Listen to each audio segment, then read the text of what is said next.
I used to think manipulation was the highest form of control, that if I could master behavior, body language, and cognitive psychology, I'd be untouchable. But this isn't about control anymore. This is about collapse. Season 6 begins where my certainty ends. The walls I built with persuasion methods, shadowed secrets, and human dynamics, they're cracking. My mind is racing, spinning through every failed mitigation technique, every twisted ethical standard I ever bypassed just to stay in control. But the market psychology of trust is crashing fast, and no one's buying the story I used to sell. In the silence of the server room, I see it clearly now. Evan was never the threat. My obsession with power was. And now I'm trapped in the stories I engineered, watching my own cognitive skills betray me. This isn't a game anymore. This is what it feels like when a con artist starts believing his own performance. And the truth comes back to finish the story he thought he could control.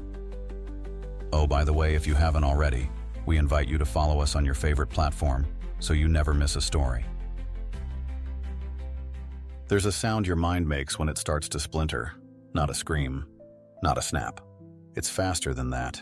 It's mind racing, thoughts chasing thoughts in endless, chaotic loops, a blur of strategy, paranoia, half-rehearsed damage control, 1,000 cognitive techniques all failing at once. You don't feel yourself losing control. You feel yourself trying harder to simulate control. That's the first sign of unraveling. I used to move through the world like a surgeon, precise, intentional, detached. Now, every room I entered triggered a silent war. A glance became a threat. A silence became an accusation. A breath too loud, too timed, sounded like audio manipulation. I couldn't tell if people were watching me, or if I had just spent too long watching myself. Evan's presence still lingered like smoke. His absence was louder than his footsteps ever were. But the story he left behind, what he engineered in the shadows, that was the real trap. Because now everyone questioned everything, and the more they questioned, the more I questioned myself. I sat in the server room at school that night, one of the few places where silence wasn't suspicious. Just fans spinning, machines blinking like passive witnesses to my collapse. I ran my fingers across the monitors, pulled up files, old message threads, a map of connections I once used to pull people apart and stitch them together. Human dynamics, once so easy to read, now looked alien, foreign. Was it Evan? Or was it me? Had I engineered so many stories that I no longer remembered what was real? I reviewed my own manipulation playbooks, every technique I had developed, every persuasion method, every behavioral psychology tactic, every dark psychology layer I'd honed to a science. But now, they felt dead, like static. Because tools and tactics don't matter when your opponent isn't trying to beat you. They're trying to erase you. The next morning, I walked through the halls and tried something I hadn't done in years. Nothing. No smirks. No glances. No body language games. I let the current carry me. I observed the social dynamics without attempting to steer them. And that's when I saw it. People weren't avoiding me. They were adapting to a world without me.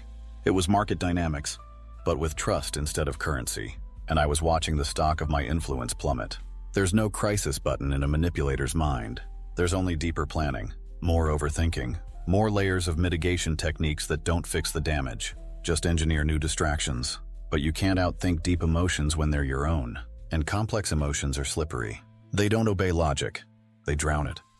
That night, I opened a journal I hadn't touched in years, back when I first studied cognitive psychology like it was a religion. Inside, I had once written, "Control is not power.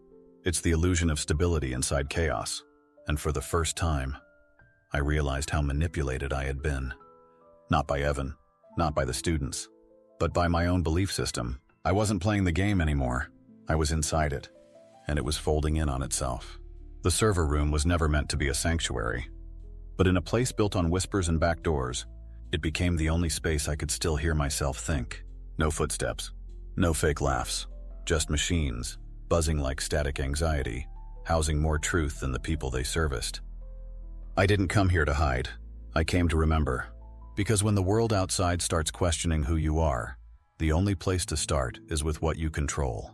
I sat alone in front of the old terminal. Blue light flickered across my face like cold fire.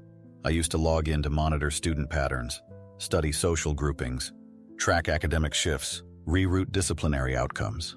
But now I logged in with a different goal: to audit my own manipulation, to trace every string I ever pulled, every shadowed secret I buried inside clean-looking files, every PS1 named folder that hid emotional triggers I'd mapped on classmates. I used to call it game exploration, a harmless term, but what I found was anything but harmless. There were messages I forgot I sent, fake screenshots I had spliced, anonymous surveys I had rigged to discredit others. My own trail of social manipulation was deeper than I remembered, and for the first time, I saw it all without justifying it. No ethical marketing excuses, no leadership psychology angles, just damage, calculated, clever, surgical, but damage nonetheless. One file stopped me cold, a folder labeled Echo. Inside, I found a video, one I didn't remember recording. It was me, talking to Jasmine, years ago. Her voice cracked with gratitude. Mine, smooth, rehearsed, reassuring. "You can trust me," I had said. "No one else needs to know what we talked about." Except I'd archived it, labeled her as emotionally volatile, high-yield empathy subject. I stared at that tag, and suddenly, I wasn't in the server room anymore. I was underwater, choking on the weight of who I had become. I tried to delete the file, but the system wouldn't let me. A lock code, one I didn't recognize, and in the file metadata, an edit note, ethical standards modified, admin override logged by Evan M. I froze. Evan had been in the server. He had seen everything, not just the manipulations, the blueprints, the architecture, the code of the con artist I had become. I leaned back in the chair, eyes wide. This wasn't just unraveling. This was infiltration. My safest system was now his evidence locker. I stood and looked around the room. It didn't feel like a sanctuary anymore. It felt like a confessional booth I hadn't chosen. And somewhere in those walls, a copy of me lived. One Evan could trigger any time, one he could use. Not to expose me, but to replace me more perfectly than before. Because nothing kills a myth faster than the truth hiding inside its original design. There comes a point in every manipulator's journey where the story begins to betray itself. Not because the lies weren't convincing, but because your brain starts to fight the very reality you engineered. It's called cognitive dissonance. When the mask doesn't just slip, it turns around and asks you who you are. I'd spent years building identities like houses of mirrors, each one reflecting back what people needed to see. Guided by cognitive psychology, fine-tuned through NLP techniques, sharpened by my own internal catalog of persuasion methods. But now, I couldn't tell if I was the voice in control, or just the echo. And when your internal monologue starts second-guessing its own sincerity, that's not survival, that's collapse. After the server room exposure, I began running what I called the cognitive dissonance protocol, a failsafe, a mental checklist I'd built over the years for crisis containment. Step 1, detach emotionally. Step 2, reframe the narrative. Step 3, regain control of social perceptions. It had worked during every past breach. It had rescued me from tears, confessions, even suicide rumors. But this time, the protocol malfunctioned. Because every technique I tried, every ethical leadership phrase I threw into conversation, every psychology tip I deployed felt borrowed. Not from someone else, from me. As if my mind no longer trusted its own commands. I caught myself staring into the mirror longer each day, practicing facial expressions, checking for sincerity like it was a surface I could scrub. I tried scripting group conversations again, using social positioning tactics, emotional cues, exam techniques I'd invented for rapid judgment. But it all came back warped. Too fast, too shallow, too forced.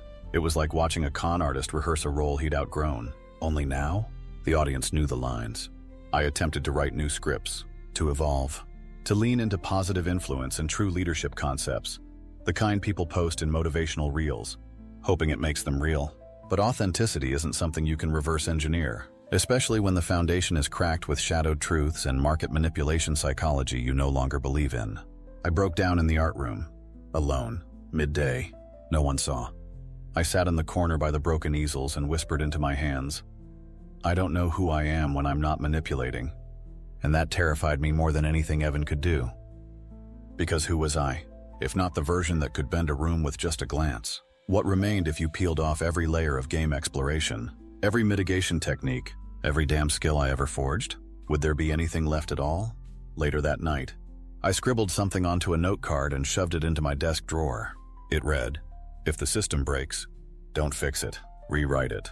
But this time, without the lies. But I didn't believe it when I wrote it. I just needed to see the words exist. Because sometimes, we write truths we hope will one day become real, even when they aren't yet. Even when they never were. The body never lies. It can be trained, conditioned, mimicked. But deep down, underneath every calculated smile and deliberate pause, it tells the truth. And lately, my body had started betraying me. There was a time when I could walk into any room and own it, without a word. I'd studied body language like scripture. Angle of the head, shoulder tension, micro-expressions. How to project confidence without looking like you were trying to. I knew the science. True body intelligence, it was my edge. Even more powerful than words, because people don't listen with their ears. They listen with their instincts. And for years, mine told them I was safe, sharp, trustworthy. But now, even I could feel the shift. My posture faltered during conversations, eyes darting too fast, hands fidgeting just slightly, breath shallow, speech inconsistent. Things I once used to decode others now betrayed me. Even my walk changed. I caught it in reflections, a slight hesitation, as if I wasn't moving through the hallway anymore. I was bracing for it. People noticed, not overtly, but instinctively. Their reactions dulled. Trust waned. Influence softened. No one said, "He's slipping," but they felt it. And in a world ruled by social manipulation, feelings are the market signals. Body intelligence was my currency, and it was crashing. In a last-ditch effort, I returned to my old observation tactics, watched others, tracked subtle movements, restudied the group behavior dynamics I once manipulated with ease. And that's when I saw it. Evan. Effortless posture, relaxed shoulders, natural hand movements that mirrored those around him, forming quick unconscious rapport. He didn't study the room. The room responded to him. And that made me realize something horrifying. He hadn't just stolen my techniques. He had evolved them. He wasn't pretending.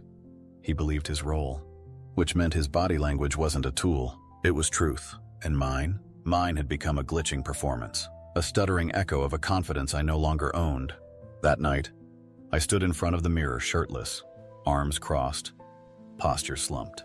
I studied every inch, the tension in my jaw, the twitch in my right hand, the asymmetry in my shoulders.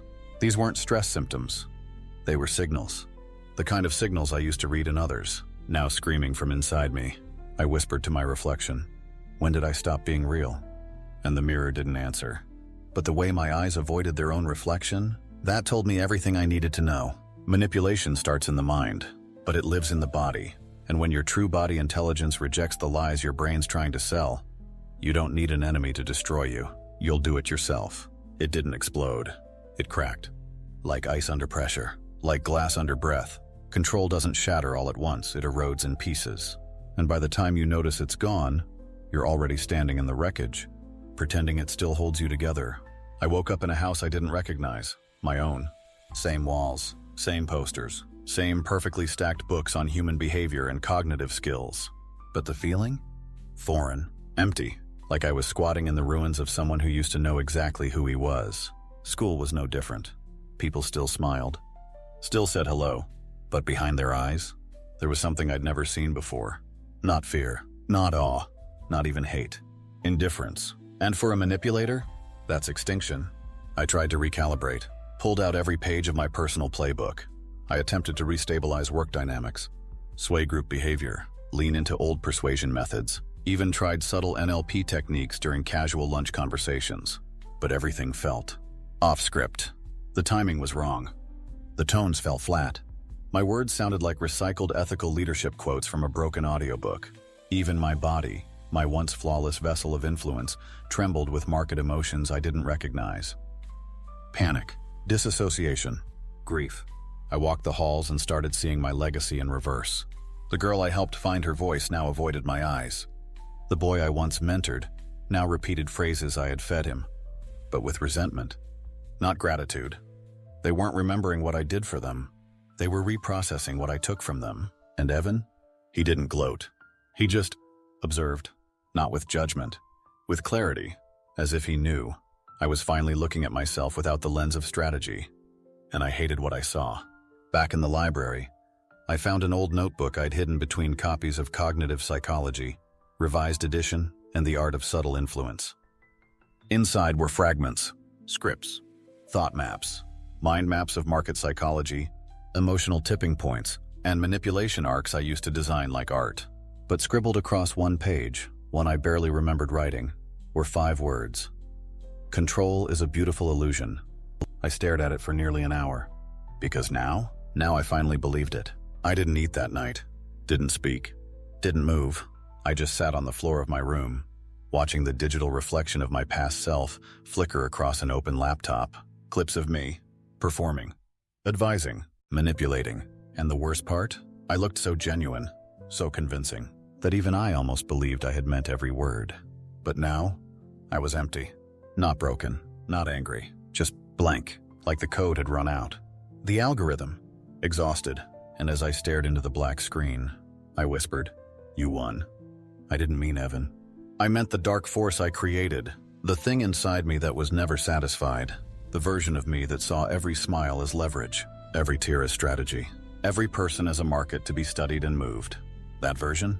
It didn't just win, it replaced me. And now I didn't know if I wanted it back. If you spend long enough engineering stories, one day, you wake up trapped in the last one you built, and by then, the exit has been designed by someone else.